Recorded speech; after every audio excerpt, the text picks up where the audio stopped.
be screwed, feel my own adrenaline. Yeah, I do just what I do, and I hope you let me in, yeah.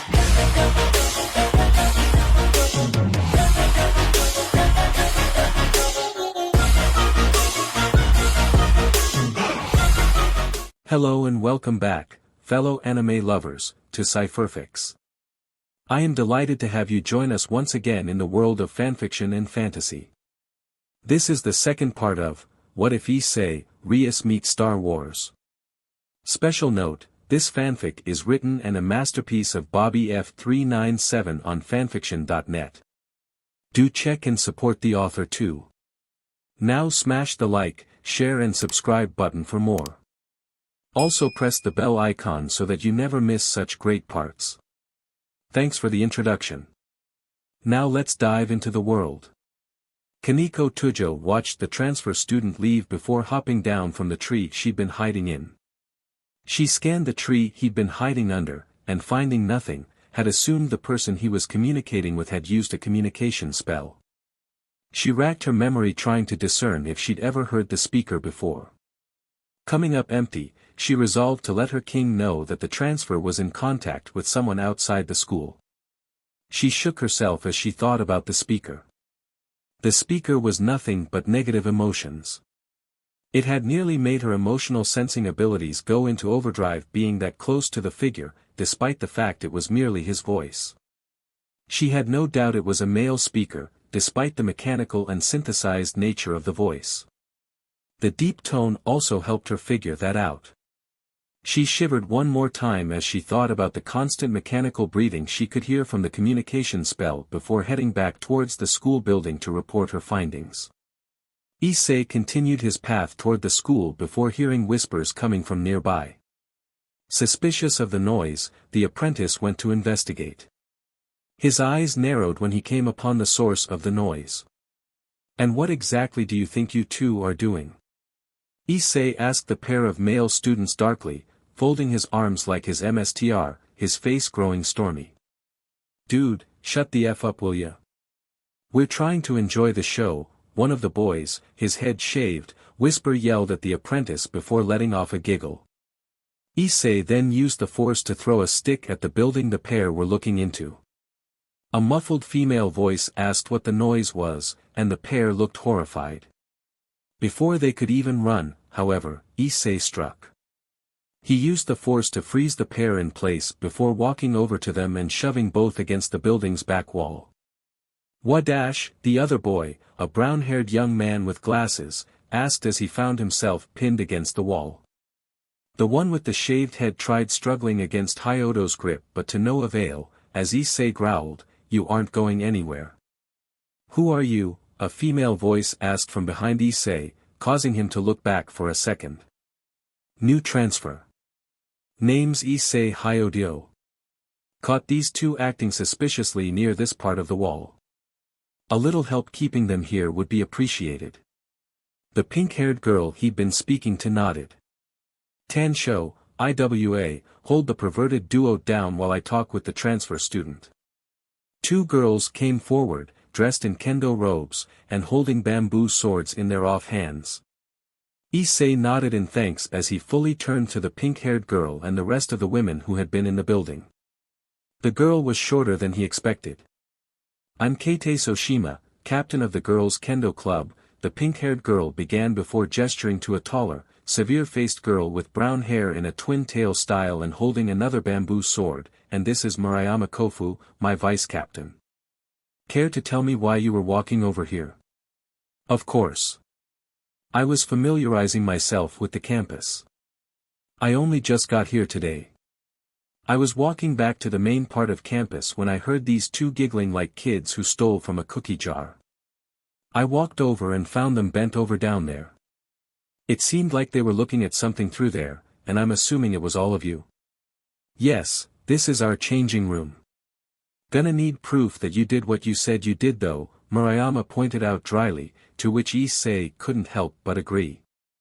"Fair enough. Observe my clothing. Notice anything different between me and those two? And if that's not enough, I have a printout map of the school that can further prove my story." The Kendo club members looked him up and down first before glancing at the perverted duo. Keitase, looking somewhat more convinced than Murameya, motioned for the map that Issei had. The apprentice handed the map over to the Kendo club captain without hesitation.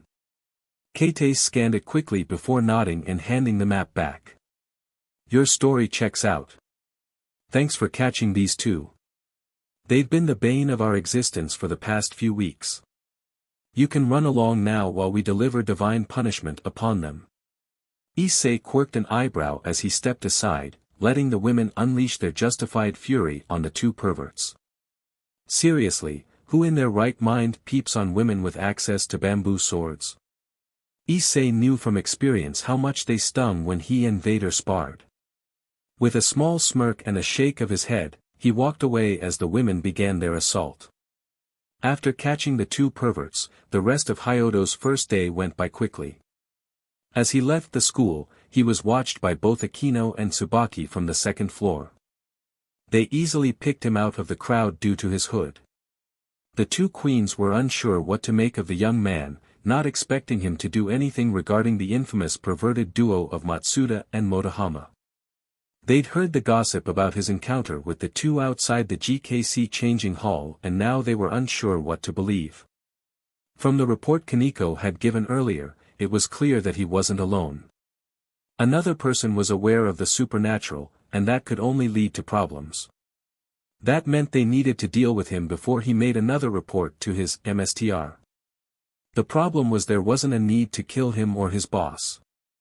That was a last-ditch maneuver, one the Fallen employed often despite that.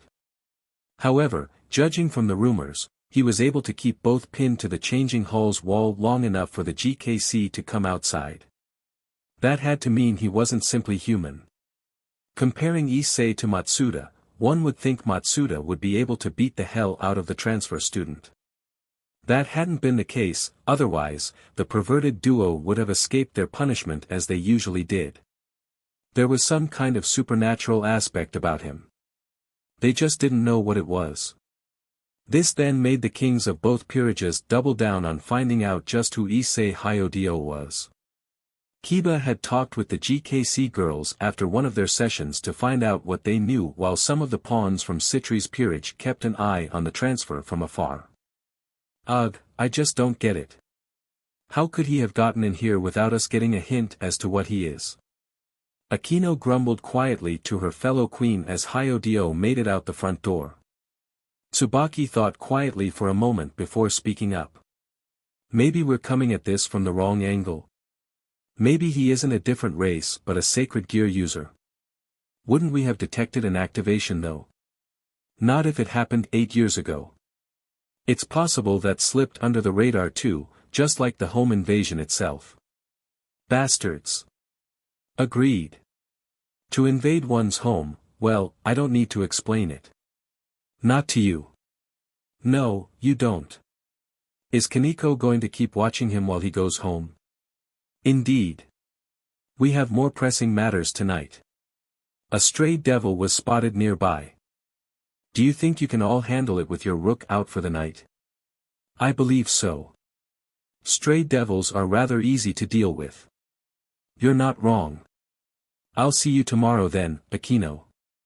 Good night Tsubaki, the Thunder Priestess replied as Tsubaki left. The fallen angel turned devil turned back towards the front door. She sympathized with Hyodo, being a survivor of a home invasion herself.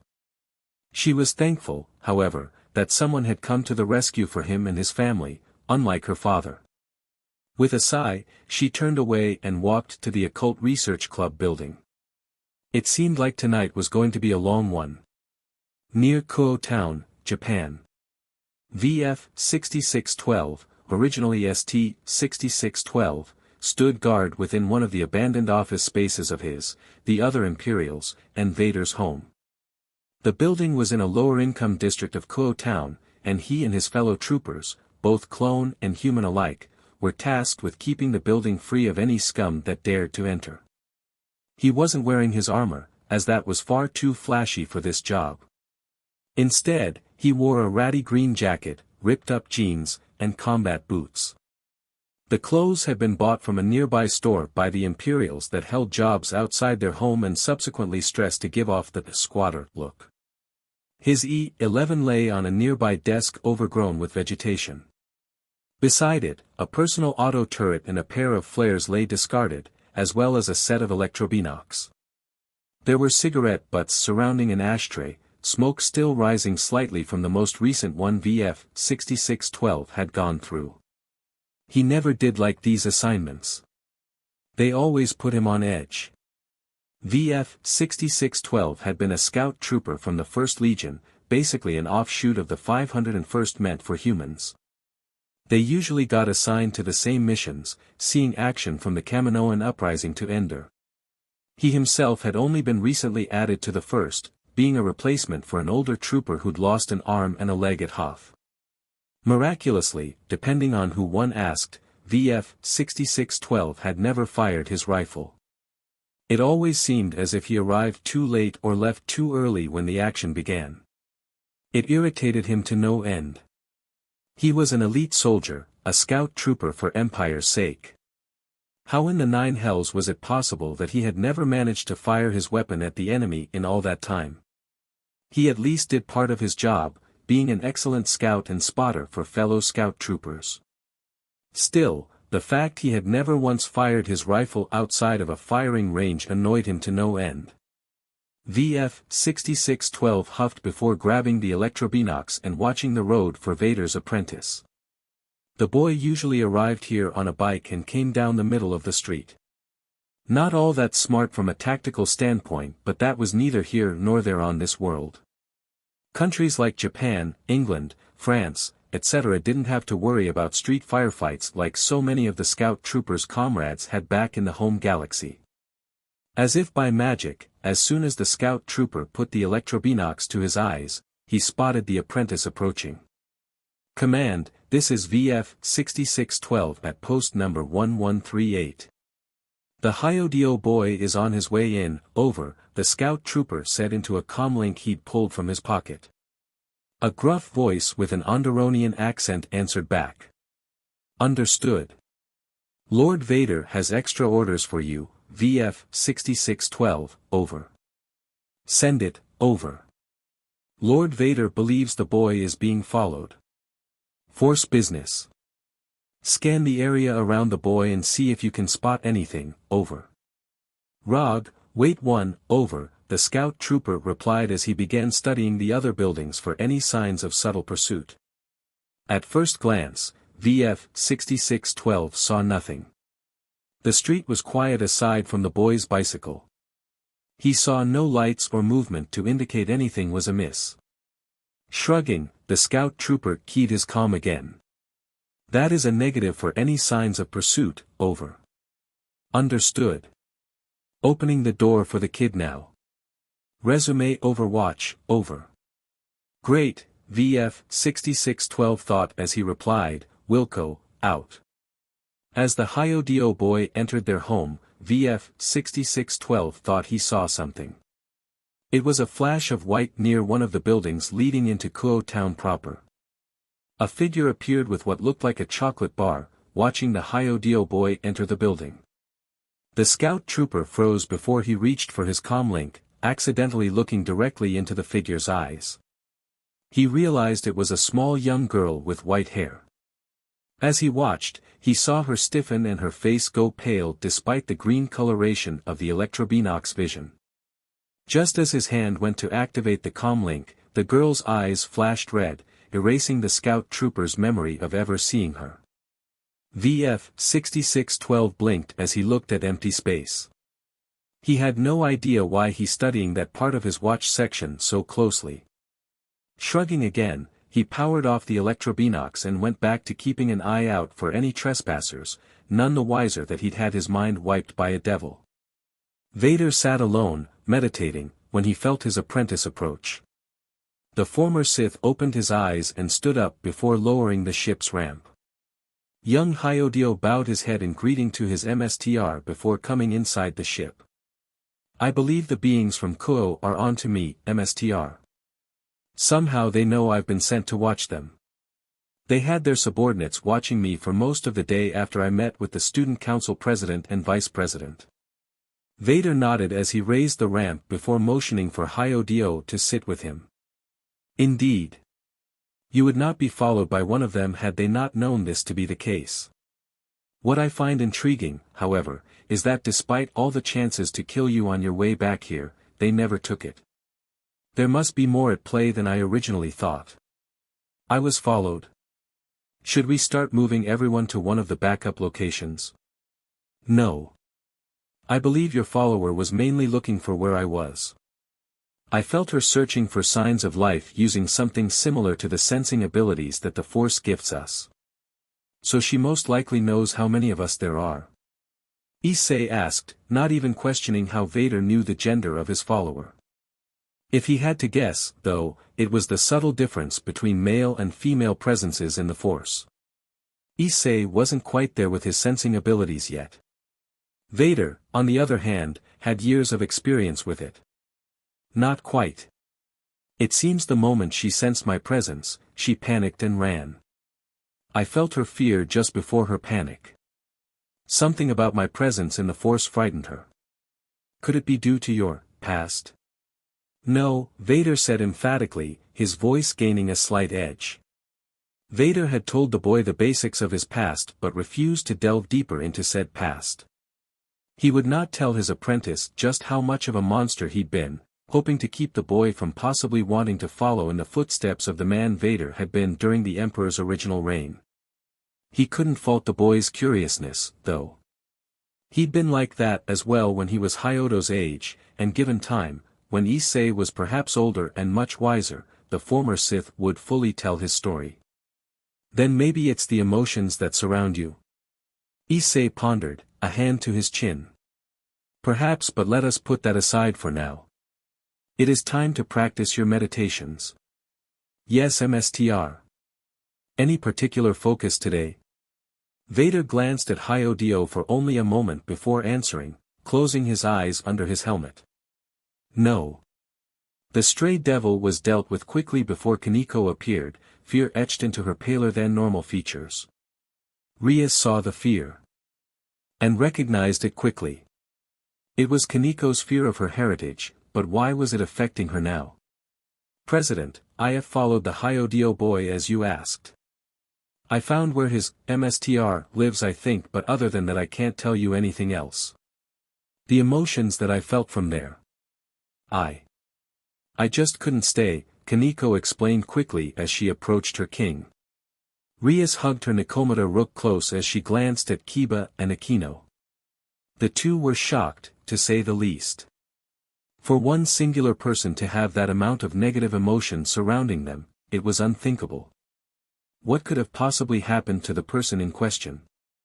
Rias hesitated before she spoke, not wanting to sound callous. Kaneko, is there anything else? Something that could help us pick out the one who did this to you? Why yes. The Hyodo boy's Mstr, he's been hurt badly in the past. I realized this after I reported to you earlier, but the man's breathing was mechanical in nature. I don't think he can breathe normally. That kind of breathing, it belongs to burn victims on life support. Maybe his Mstr was burned by a member of the supernatural. It would explain his knowledge of U.S. experience, Kiba supplied as he sheathed his sword. Akino shook her head, recalling the police report from the Hyodo home invasion, as she spoke up.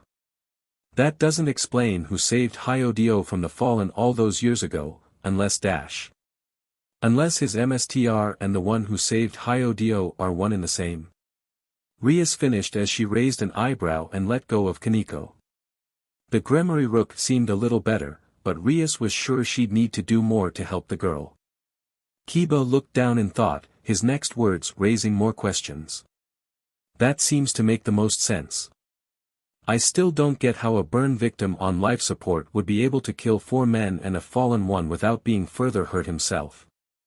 Even if he was a supernatural being himself, those wounds would take up the brunt of his focus. Yes. I'm beginning to see a pattern regarding Issei Hyodo. The more we investigate, the more mysteries we find. Akino, has Sona found out if Hyodio activated a sacred gear? No, President. She hasn't gotten the results of the sacred gear test back for Hyodio. Then I don't see what else we can do other than monitor the young man. I'll have my familiar get on that. She can watch Hyodio far better than we can, what with school and all, Rias replied as she stretched before leading her peerage out of the rundown factory they'd found the stray devil in.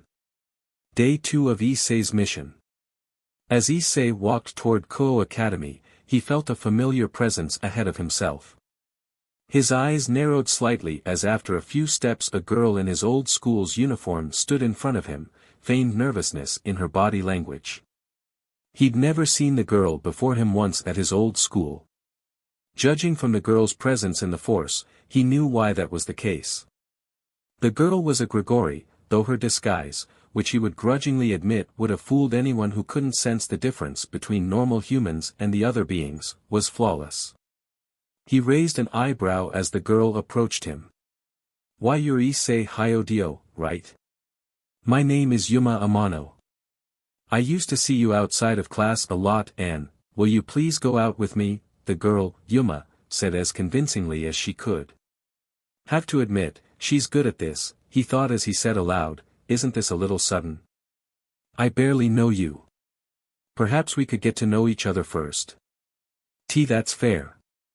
Maybe after school today we could meet at the Koho Park fountain. Outside, Issei gave a thoughtful look, but inside, the apprentice was reeling. The vision he'd had all those years ago just before the Grigori attack came flooding back into his memory.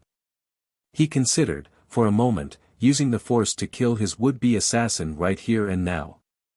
Using the force to snap the girl's neck would be so simple. It would be so easy. That was the main issue, though.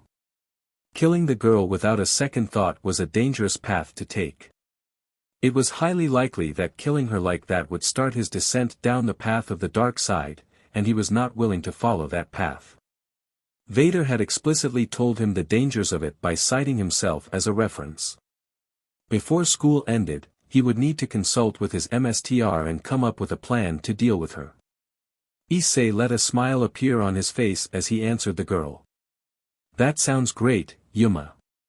See you after school, the apprentice said aloud while simultaneously thinking, to kill you before you kill me. Near Koho Town, Japan, 2012 AD, 16 ABY. Vader sat at his workbench working on a new way to train his apprentice. He dropped the screwdriver he'd been using and picked up the hydrospanner from his tool kit. He then used it to start tightening the bolts on the droid chest plate he was currently working on. After a few cranks, he nodded to himself and set the tool down before lifting the chest plate. It was almost identical to the droid Vader had made for his second apprentice, Galen Merrick. If he recalled correctly, the droid called himself Proxy. The name was rather fitting for him since he was a holodroid.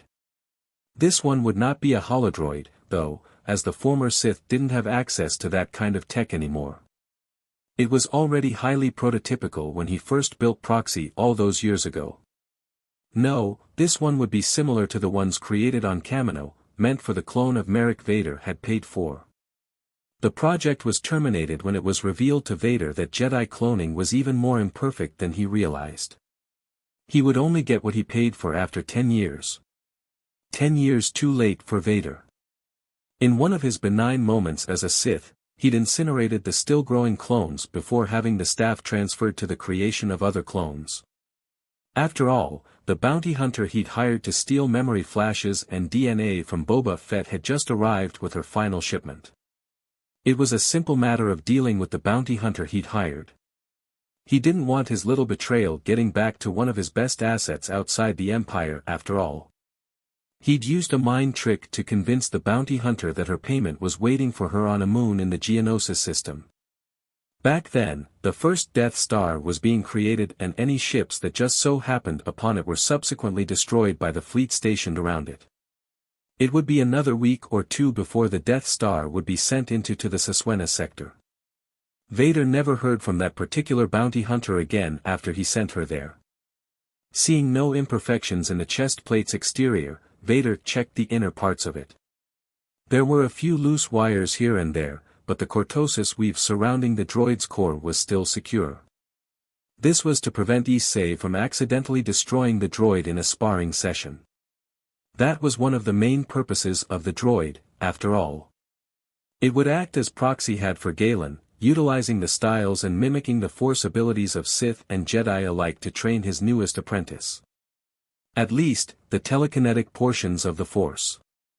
Some aspects of the force were impossible to replicate, like force lightning, as it would only damage the droid. He was distracted from his inspection by the rapid beeping that began in his helmet. He knew that it could only be from Issei, as the other Imperials were on complete comlink silence during the day. Vader opened the comm channel after setting the droid chest plate down and keying the comlink control inside his helmet. "You have something to report, my apprentice," the former Sith asked as he put away the tools he'd been using. No reason to leave them lying around, the starship was a mess already. Issei grunted, being silent for a few moments before answering. "Yes, Mstr. I just met the Grigori woman from the vision I told you about. The one you saw wound you. How do you know it is her?" "Her presence and the fact she suggested we meet at the park fountain after school today." "Yes, those are strong reasons for you to believe she is the one. Do you think you can handle her alone?" "I do, but it would be unwise not to plan for unforeseen complications. It is good you recognize that, my apprentice. I'll send a detachment of shadow troopers to help deal with the woman. That should be sufficient. I would ask that you not kill her, however. I'd like to know why the Grigori are after you. Perhaps if we knew we could somehow counter whatever is leading them to you." "As you wish, Mstr. Be careful when dealing with her. You are still learning, my apprentice. Despite what you believe, know that it may not be reality." "Understood, Mstr," Issei replied as he shut off the comlink. Vader sat back as he contemplated the past week's events. First was the vision that caused him to send his pupil to Kuo Academy. Next was his apprentice's discovery of just how many other beings were there. Then his apprentice was followed by one of the three girls he'd sensed, and if Vader had to guess, judging by her reaction to him, it was the Tujo girl. Now the woman meant to possibly kill his apprentice had appeared on the second day of his mission.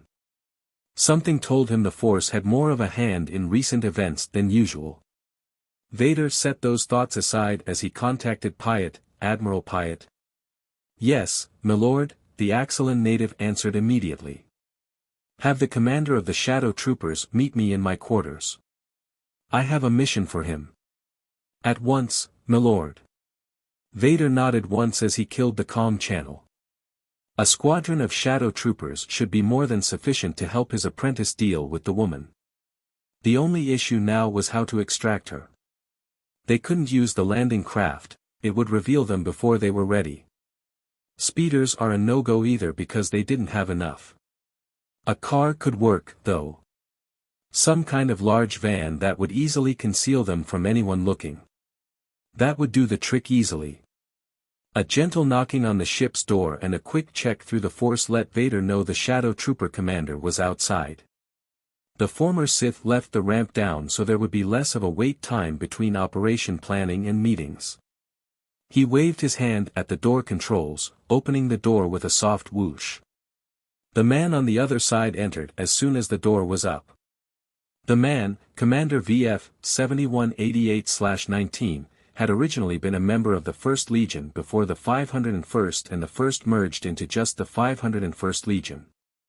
His gray armor was painted with a dark blue pattern, though it wasn't in the 501st's color scheme. Instead, the pattern was that of a stormtrooper commander, with a blue stripe running down the right side of his body. His chest plate and arms held the blue stripe as well, but it was far more prevalent on the chest plate. The chest plate's blue stripe created a T-shape for a more subtle way of identifying rank than the standard pauldron. "You had a mission for me, Lord Vader," the commander asked as the glowing blue lenses of his helmet flickered. The former Sith noticed that flicker as soon as it happened. "Something wrong with your equipment, Commander?" "Nothing major, milord. The lenses are replacements, and I'm still having to tweak them to get them to work with this helmet. I assume the originals were destroyed. Yes, sir. One of those tiny fuzz ball on Ender sprung a trap on me. Nearly busted my helmet apart. And you received no injuries? The injuries aren't an issue anymore, sir. It's been 12 years since Ender. Do not neglect any injuries you may or may not have simply due to age. I require my men to be in the best shape possible.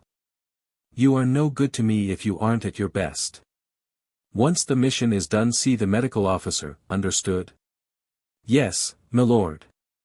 The mission? You are to help my apprentice capture a Grigori that has targeted him. They'll be at the Kuo Park fountain. Before you head there, however, you'll need to secure a van.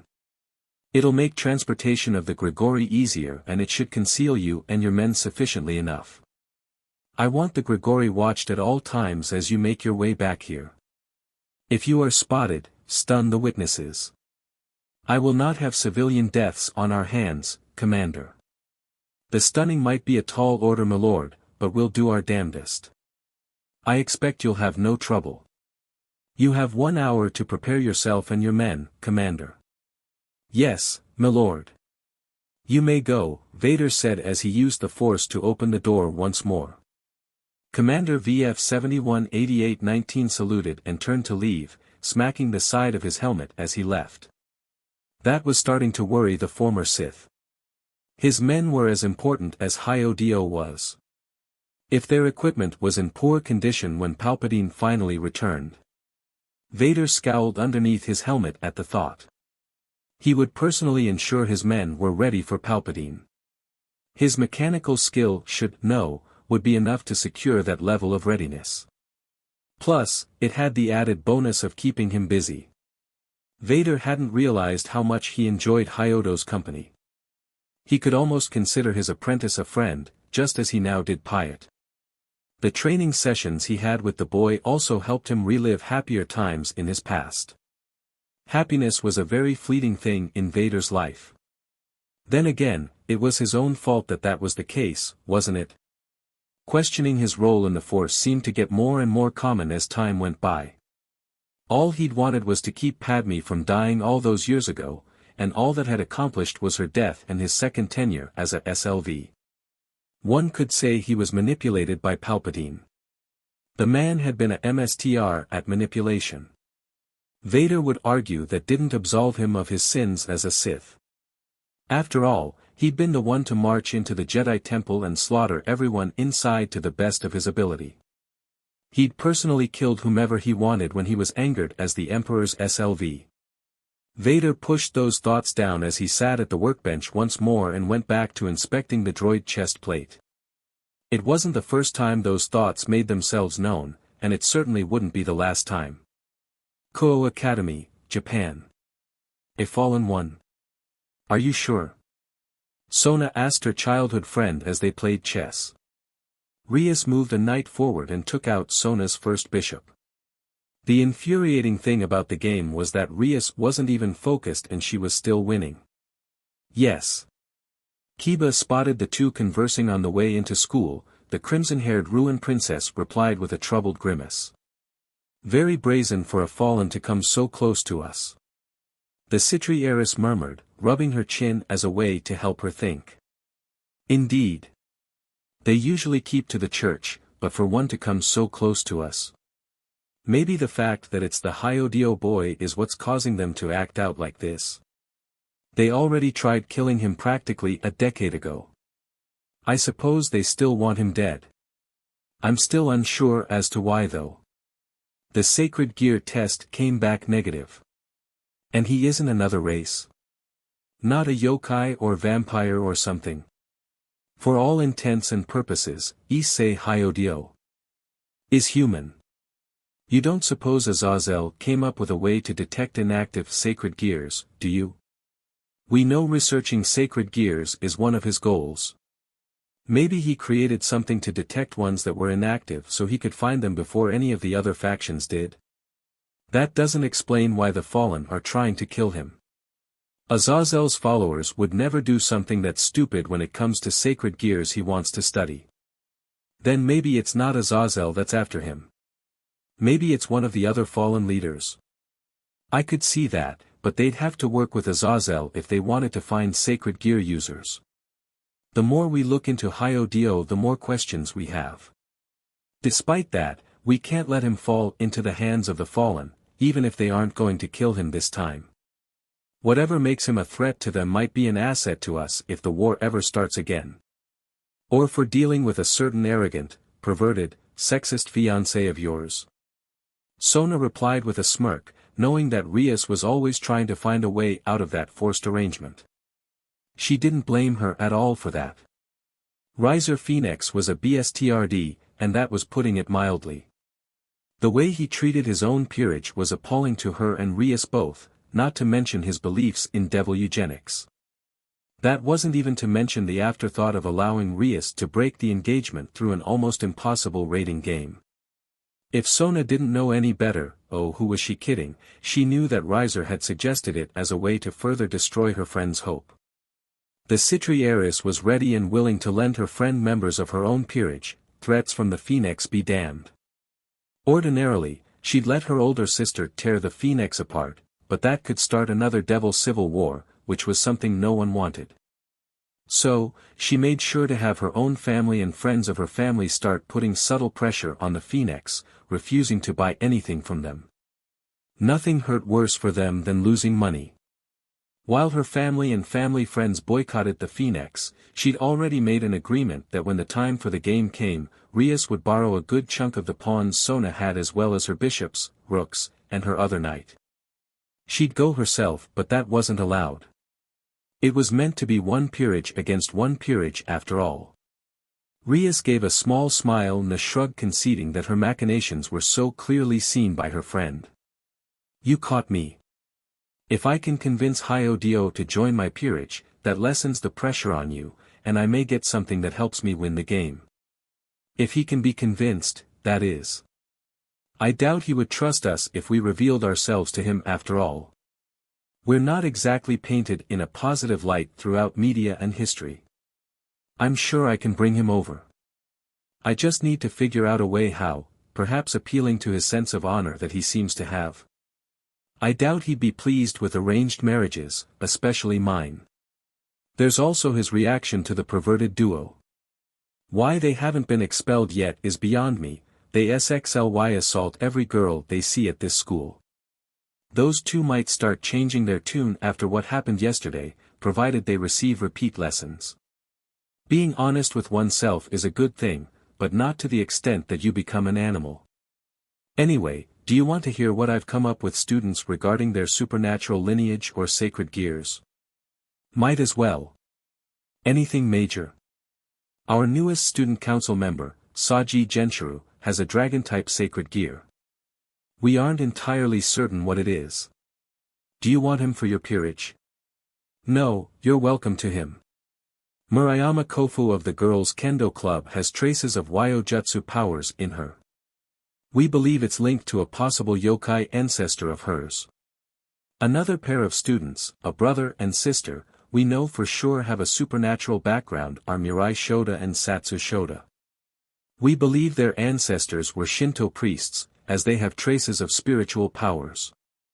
Any strike your fancy? Again, no. Any others?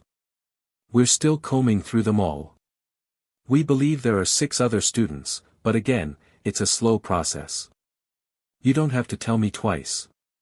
By the way, you're not making Tsubaki do all the work, are you? Nope. I SWCH out with her between classes. That's good to know. I'd feel bad if you let your queen do all the work. Checkmate, by the way. Gah. You distracted me. Of course, I did. You're a genius, Sona. Distracting you is par for the course for some of these games, Rias replied cheekily as her bespectacled counterpart pouted in mock anger. With a sigh from Sona and a chuckle from Rias, the two heiresses began cleaning up. It was only a moment or two before they began talking about the mysterious transfer student again. The two came up with a plan to have Sona's two bishops tail Hyodio from the school to the meeting place he'd made with the fallen. Little did they or the two bishops know that they'd get more than they bargained for by tailing Hyodio. Kuo Town Park, Japan. Commander VF 7188/19 kept his instructions brief. Their job was to go in, snatch the Grigori when given the signal or if Hyodio needed a hand, and exfil. Time on mission should be no later than 30-40 seconds tops. Once the package was in hand, they'd head to the van and start driving back. Two guards alongside Hyodio would keep an eye on the Grigori. Luckily they'd have most of the afternoon to prepare for the snatch and grab. As he finished, he waited for any questions to arise. None did. "Commander, we're at the drop-off point." The driver, an out-of-armor scout trooper who knew the area, noted dutifully. The shadow trooper commander nodded at his men after confirming he'd heard the scout. "Cloaks on, boys. Let's bag ourselves a bird." "Yes sir," the other shadow troopers replied before they turned invisible. VF 7188/19 did the same and waited for the scout to open the back. It would look weird to any passers-by if it opened seemingly on its own. As soon as the door was opened, the occupants hopped out and moved toward any concealed spot they could find near the fountain. Thankfully there were a lot of those near the fountain thanks to all the trees surrounding said fountain. VF 7188/19 found the perfect spot. It was right across from the front of the fountain, and provided a nice crossfire when it was time to hit the Grigori. It was decided to have multiple stun blasts hit her at the same time just in case it was more powerful than they thought. Lord Vader had said they weren't human, so one stun blast wouldn't cut it in the Shadow Trooper commander's mind. "All Shadow units this net, report in," VF 7188/19 said into the comm channel that had been specially designed for this op. "VF 83341 here. I'm opposite you commander," one voice replied as a small IR flash opposite his own position appeared. The Shadow Trooper commander nodded as the other units rattled off their positions, which he confirmed with a quick glance in their direction. "All right. We've still got at least an hour or two before the meet. Get comfortable, boys." He heard the other troopers grumble as he stuck himself between a pair of trees, getting uncomfortable enough that he wouldn't sleep when it came time to execute the plan. He already knew the others were doing the same as he fixed his modified E11 in the crook of a tree branch. Kuo Town and Park, Japan. Issei felt the two dark presences behind him almost immediately. They were about a few feet back and staying that far back as he exited Kuo Academy. He felt them approaching him and he prepared for the possibility of a confrontation. Then he realized that they didn't get closer. They stayed at, keeping him in sight, distance. So, following him was their game. No matter. Vader had been wanting a way to get the dark beings to come to him. The apprentice was sure the shadow troopers would be able to handle a couple more guests. He began using the force to try and discern who exactly was following him as he continued toward the park. He knew the pair were members of the student council, as the members of it had a slightly darker presence. He'd noticed the differences between the dark beings easily. Gremory's group felt a little bit closer to the light than Shitori's group. He'd come up with a working theory that was due to a size difference, and therefore a difference in power. Shitori had more members, ergo she was stronger in the long run, but Gremory's group was nearly identical in power if not in size. The only reason Shitori's was as dark as it was that she had 7 dark presences in her group compared to the 4 dark presences under Gremory. As Issei continued toward the park, he recognized the pair as Momo Hanakai and Raya Kusaka. 2 of Shitori's stronger underlings, but not as strong as Tsubasa Yura was. Odd that she hadn't been sent, though it might be a question of skill. It wasn't all that important in the long run. All that was important was defeating that damned Grigori. The Grigori woman haunted Issei's life ever since the home invasion all those years ago. He'd been scared of that vision, as it seemed to be foretelling his end. Vader had noticed his fear and had made sure to sit him down and talk through the vision. Once the apprentice had, Vader had told him that the vision was only a possibility, not a foregone conclusion. The only way for you to change your fate, Vader had told him, is for you to prepare yourself for that day. You have already taken that first step, young Hyodio. After that, his training began. Vader's teachings were tough and at times seemed impossible. Issei pushed through it though. He'd made a promise that night all those years ago. He would never be helpless again. In only a few short years, he'd become far stronger and wiser than he'd been at 8 years old. The park entrance was just up ahead. Issei could already feel the shadow troopers hidden amongst the trees surrounding the fountain. As he neared the entrance, he used the force and found the one closest. He then gave a subtle signal that he was being followed and knew the man understood his signal. A few moments before he passed into the park, he felt a part of the unit prepare a second ambush for his followers. Issei saw the disguised Grigori standing in front of the fountain.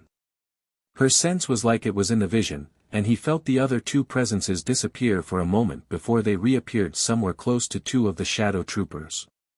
He felt their confusion for only a moment before they reacquired the student council girls.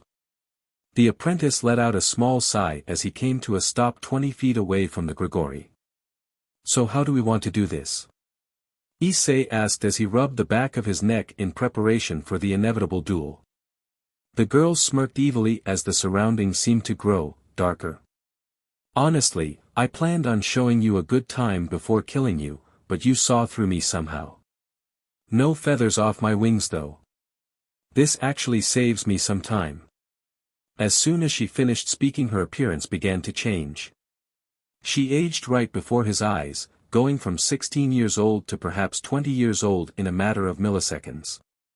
Her clothing transformed from the modest uniform of his old high school to something straight out of a BDSM porno flick. Black feathery wings appeared behind her, and just like in his 8-year-old vision, she formed a spear from an upraised hand.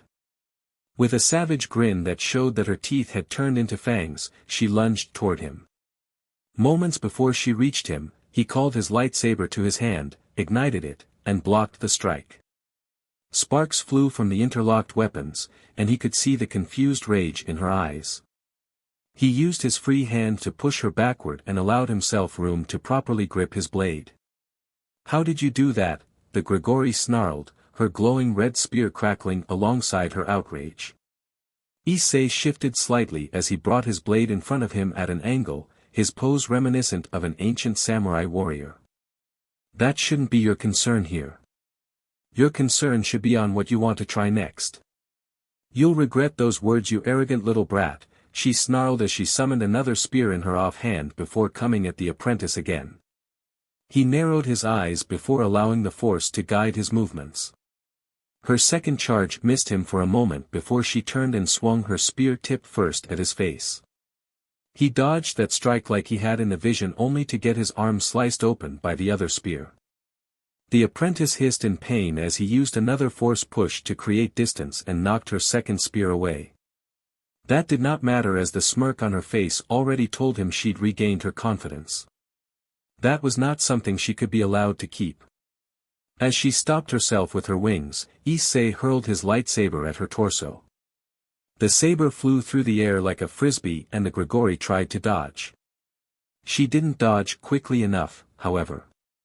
The tip of the light turquoise blade cut a large gash in her outer thigh.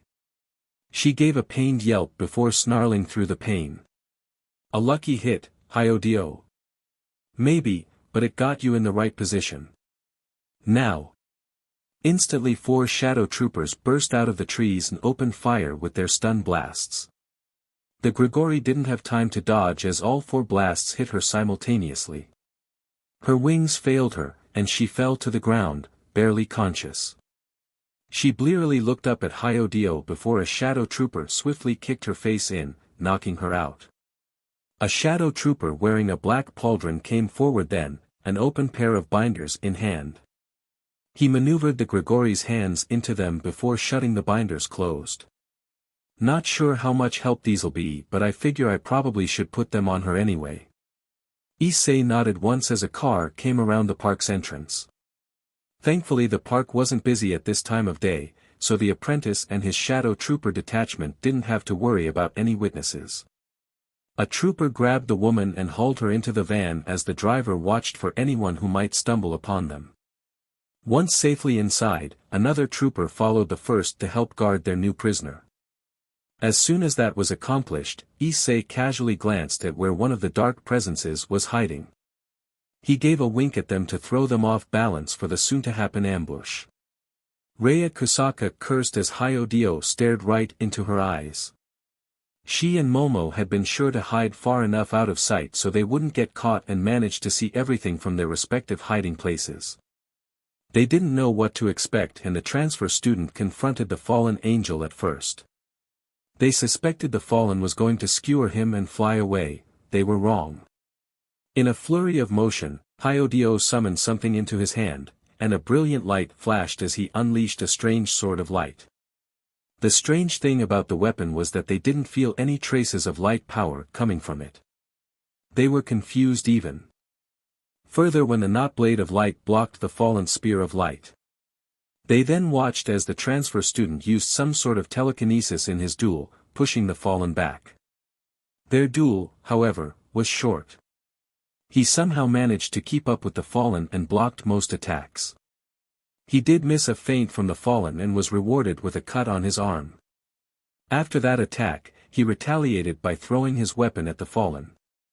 Rhea had thought that a stupid move before she noticed that the blade homed in on its target. Rhea assumed the blade connected with the fallen as the woman hissed in pain before snarling at the transfer student. He smirked before she heard him clearly shout a signal. Then 4 men in what looked like highly advanced gray armor charged out of the trees to her sides. She'd been startled by their sudden appearance but made sure to study them closely. Their armor was a blackish gray, but that didn't stop her from seeing the faint blue pattern on it. She also noticed the small light blue lines, almost ethereal in a way, glowing on the arms and legs of the armor. The helmets they wore seemed bulbous, bearing a sort of frown underneath soulless lenses that glowed with the same ethereal blue light. The armor itself seemed to be made of plastic. Despite the plastic look, she guessed it was incredibly high-tech, just like their guns. The guns they carried were unlike any she'd heard of before. They shot blue rings out that managed to hurt the fallen. Supernatural beings usually didn't get all that hurt by non-magically enhanced weaponry, and yet the guns of these strangers had got the fallen vulnerable enough for a kick to knock her out. Then her efforts at studying the men became secondary when the transfer student looked directly at her. She immediately tried to call Momo but got no response. She swore again as she went to teleport over to her fellow bishop. Just as she was finishing setting up the teleportation circle, she heard something click behind her. Going somewhere, a gruff voice said through what sounded like a radio. She knew it wasn't from some radio as the voice had been right behind her. She spun quickly and only saw glowing blue lenses, blackish-gray armor, and the gun leveled at her chest as a trio of blue rings burst out of the gun barrel. She groaned once before falling to the ground. It was only a few more seconds before her entire world went black. Commander VF 718819 looked down at the teenage girl he just stunned, checking to make sure he hadn't accidentally killed her. Stun bursts were very tricky and were usually only meant for stronger non-humans like Wookiees or Hauk. Whenever a human got hit by a burst it was 50/50 if they lived or not. Seeing the girl's chest rise and fall normally assuaged his fears, however. The Shadow Trooper commander holstered his modified E-11 and picked the girl up. He was gentle while doing so, not wanting to harm her any more than he'd already done so. Vader wanted to talk to these people after all. As it was, it would be at least 2 hours before they woke up. They didn't need to compound that time by damaging their 2 other guests further. The Grigori, on the other hand, was a different story. That woman was most definitely a prisoner. While Vader hadn't said anything to that extent, it was clear that was what VF 7188/19 was meant to treat her as. He had to admit, though, she was quite the looker. The black hair, violet eyes, pretty face, and body were stunning. It was a shame they belonged to her though. They'd look much better on any other person. Judging from how she acted, it was a case of outer beauty and inner ugliness. "Alright, let's get these two in the van," the Shadow Trooper commander began as he turned to look back at his men, Hyodio calmly walking past him, "but don't put M with our prisoner. These girls are our guests from this point forward. Treat them with respect, understood?" His fellow Shadow Troopers nodded as the other trooper carrying the white-haired teen moved past him and towards the back seat's open door. VF 7188/19 watched him place the girl down gently before the trooper went in himself and sat across from the white-haired girl. The Shadow Trooper commander followed afterward and did the same, right down to sitting across from the unconscious girl. The other Shadow Troopers hopped into the back seat as the overall op commander, Hyodio, sat in the passenger seat. The boy was taking a look at his arm as he cleaned the BLD off from the cut. It hadn't gone very deep, but it did go deep enough to be a constant trickle. One of the Shadow Troopers dug in his utility belt and pulled out his medpack before handing it to the op commander. Hyodio nodded in gratitude as he started dressing the wound. After a minute or two, he handed the medpack back. "Thanks. Let's head back to base. Mstr Vader is waiting." VF 7188/19 grunted in agreement as he knocked on the window to the very back, where the rest of his men and the Grigori were. They knocked back, signaling they were good to go. He turned to the driver then. Without a word being said, the van began its trek back to the Imperial's home. Near Kuo Town, Japan. K6T1 stared blankly as she stood guard. Inside the room she was guarding was the strange winged being the Shadow Troopers had brought in hours ago. The room she was in, by the droid's estimation, had started life as a rather large office. It had most likely been made for use by a high-ranking employee. The droid tilted her head as she heard a groan come from the building. She thought nothing of it, considering how long the building had been standing. In her spare time, she'd read up on the building's history through the internet, a fascinating facsimile of the HoloNet. It was a wonder to the KX series security droid that the building wasn't demolished when the company moved elsewhere, but she supposed that it would have been a waste of effort on their part.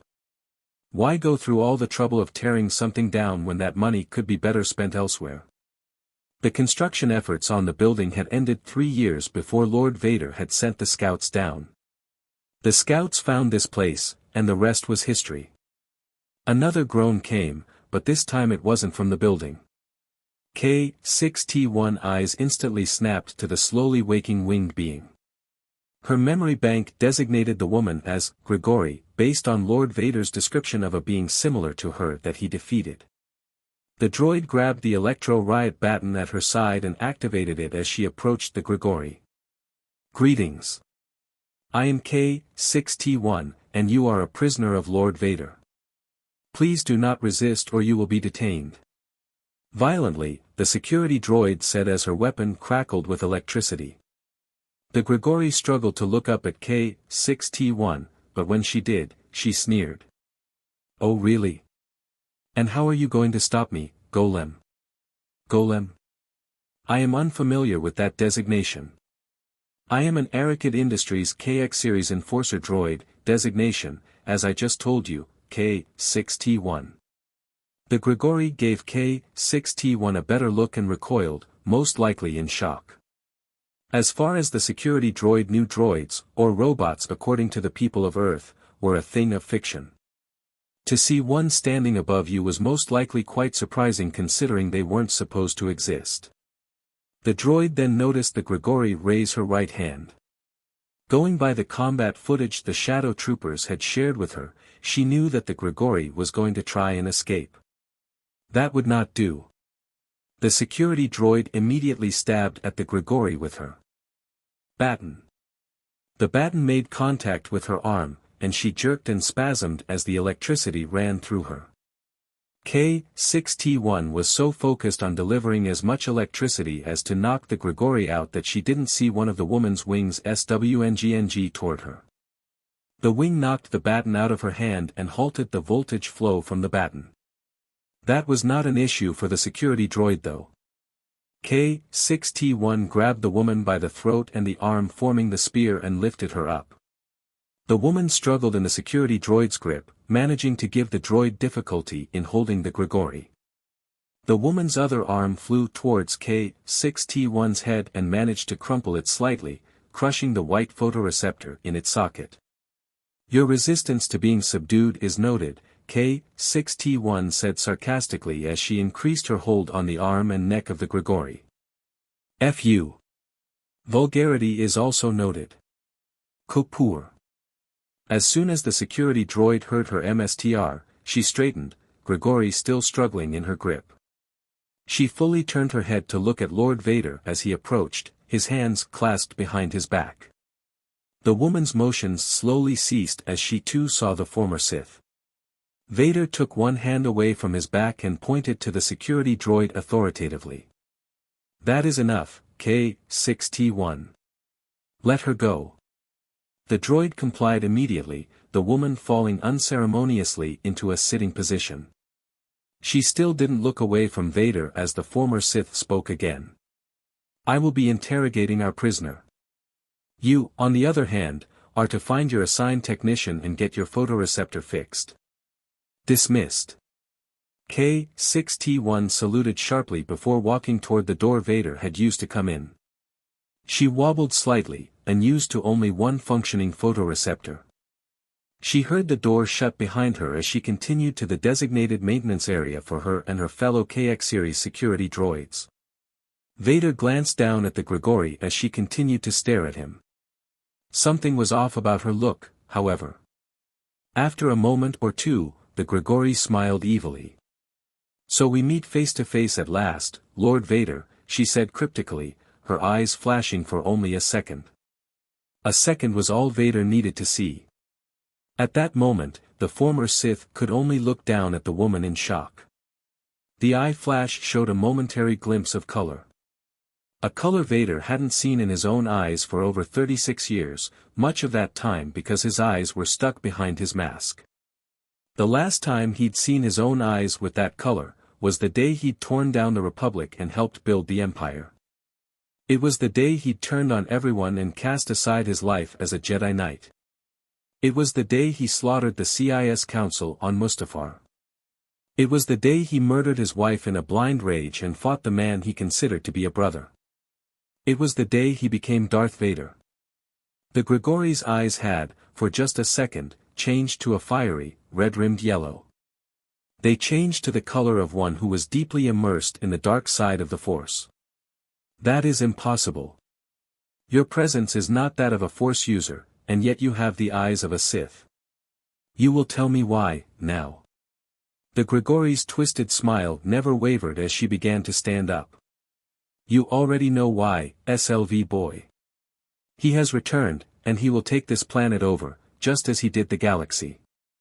He will use this world as a base to begin rebuilding his empire once more, and you can do nothing to stop him, the Grigori continued as she fully summoned dual spears, the energy within them unstable and their color that of a red lightsaber. Vader ignited his lightsaber in preparation for the would-be Grigori assassin to attack him. As soon as his blade came alive, the woman struck. Her speed threw the former Sith off guard. In the recorded duel between her and his apprentice, she had been fast, but not as fast as she was now. It was almost as if she was being enhanced by the Force. The spear strike had forced Vader back a step, but it wasn't for long. The former Sith struck back and caught the Grigori on her right arm. She didn't even seem to notice as she swung at him again. He sidestepped the strike and went for one of her wrists, attempting to use the same strategy to defeat her as he had for Ophanim. She snatched her wrist back and stabbed at him with the spear in her offhand. Once again he was forced back. Spotting a nearby desk, he began to grasp it with the force, intending to throw it at the woman as he had several objects on Bespin at his own son. The desk lifted and barreled toward the woman at high speed. She simply turned and used her spear much like one would use a lightsaber, slicing the desk in two. This still worked to the former Sith's advantage as he advanced while she was distracted. He moved to strike at her and struck he did. She caught his blade between her spears, halting the attack.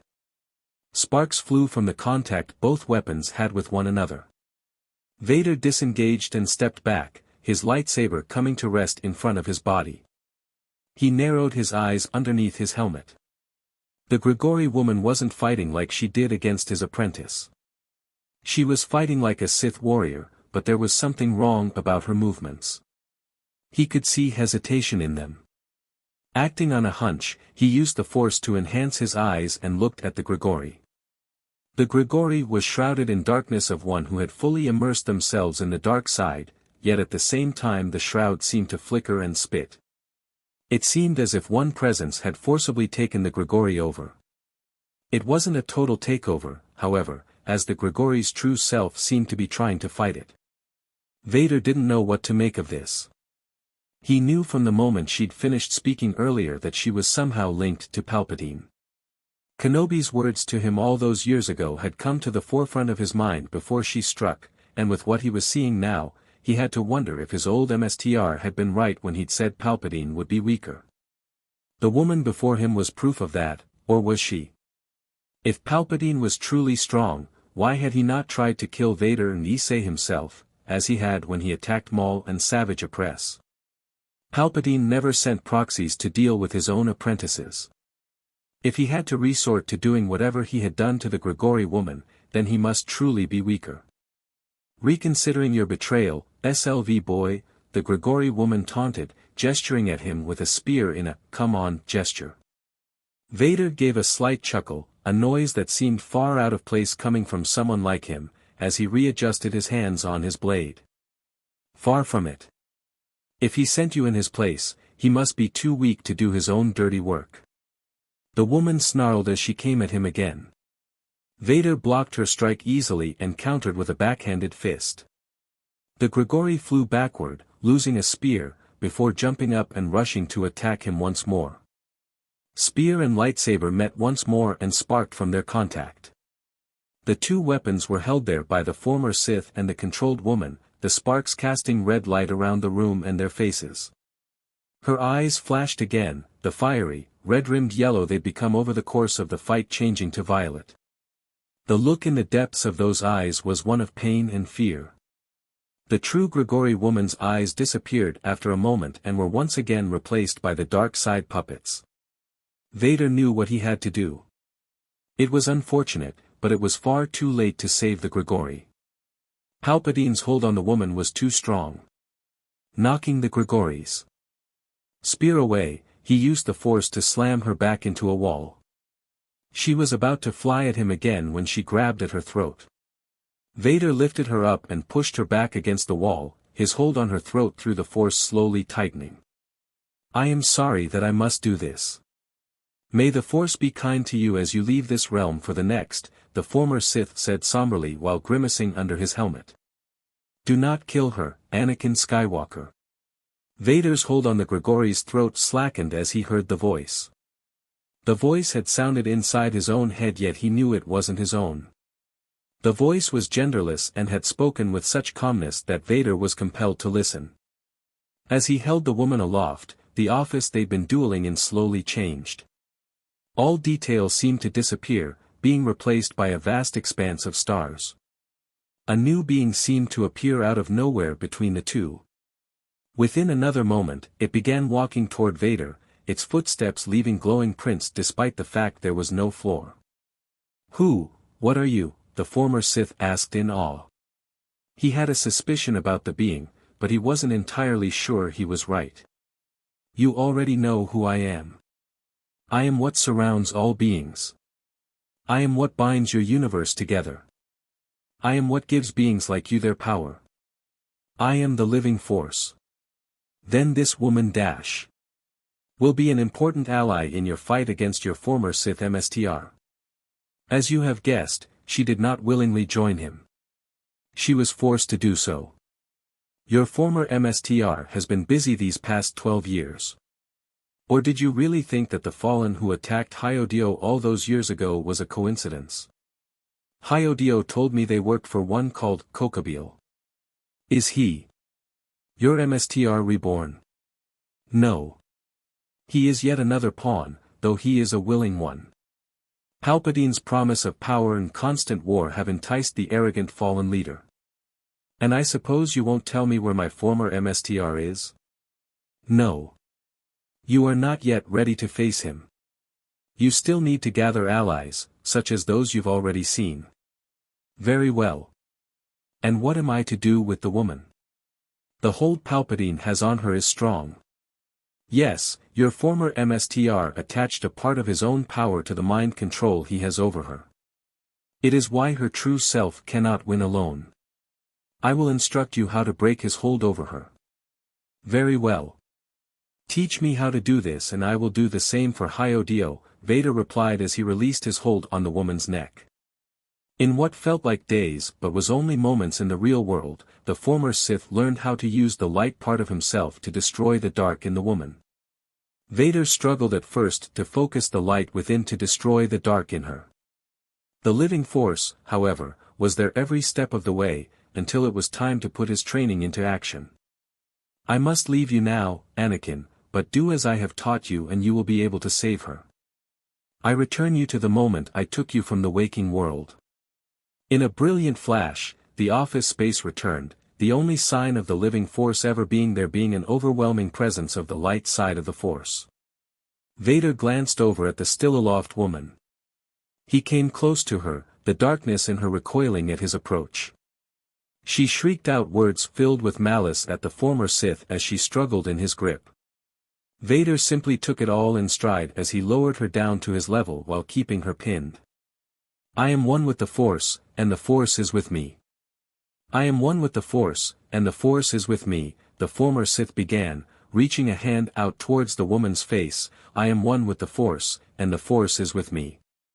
I am one with the Force, and the Force is with me. Do you really think a shitty little chant is going to destroy me so easily? She is mine, SLV boy. Nothing you do will dash. Vader blocked out her words as he continued holding his hand towards her. I am one with the Force, and the Force is with me. His chant continued, never wavering, as the woman grew angrier and shouted to be heard over the chant. The Dark Grigori's words grew quieter and quieter as his chant continued. She stopped speaking altogether after another minute, and Vader could feel the true Grigori inside reach out to his voice like one would for a rope. In another minute Palpatine's influence was gone. The former Sith lowered his hand and let the unconscious Grigori fall lightly to the floor. He gazed down at her for a few moments. He wanted to be sure that the presence was truly gone before he did what he did next. Admiral Piatt, send a medical team for our prisoner. Have her taken down to the med bay. Once she is well enough to awaken, you will bring her to me. She, my apprentice, and I have much to discuss. She is also to be redesignated as a guest rather than a prisoner. So alright folks, that's all for today. Stay tuned for part 3. Do subscribe, like and share for more such videos. Also check out the story and author Bobby F397 on fanfiction.net. Press the bell icon to be notified first on release. See you in the next video. Till then, goodbye.